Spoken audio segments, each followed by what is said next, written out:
இளைய தலைமுறைக்கு வழிவிட மறுக்கிறாரா ராமதாஸ் அப்படின்னு நம்ம நேற்று ஒரு வீடியோ போட்டிருந்தோம். அதில் நம்ம தெளிவாக சொல்லியிருந்தோம், அன்புமணி அவர்கள் பாமகவை இன்றைய இளைய தலைமுறைக்கு கொண்டு போய் சேர்க்கிற பணியில் மும்முரமாக ஈடுபட்டிருக்காரு அப்படின்னு சொல்லியிருந்தோம்.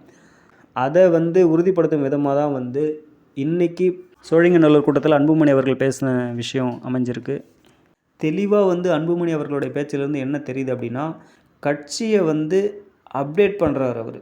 இன்றைக்கி இருக்கக்கூடிய ட்ரெண்டுக்கு இளைய தலைமுறைக்கு பாமகவை கொண்டு போய் சேர்க்கிற பணியில் மும்முரமாக ஈடுபட்டிருக்கிற விஷயத்தை தான் அவர் சொல்கிறாரு.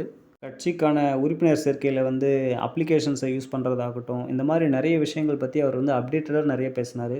கட்சின்றது நீங்கள் நான் இல்லை, நாம் எல்லாரும் சேர்ந்தது தான் கட்சி அப்படின்ற மாதிரி ஒற்றுமையை வலியுறுத்தும் விதமாக நிறைய பேசினார்.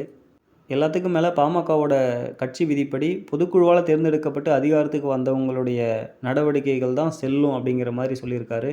கடந்த சில வருடங்களாக நான் நிறைய ஐடியாஸ் வச்சுருந்தேன், கட்சியை டெவலப் பண்ணுறது, அது ரிலேட்டடாக நிறைய ஐடியாஸ்லாம் நான் பிளான் பண்ணியிருந்தேன். ஆனால் அதெல்லாம் என்னால் செய்ய முடியாத சூழ்நிலையில் இருந்தது. இப்போ நான் ஃப்ரீயாக அதை செய்வேன் அப்படிங்கிற மாதிரிலாம் சொல்லியிருக்காரு.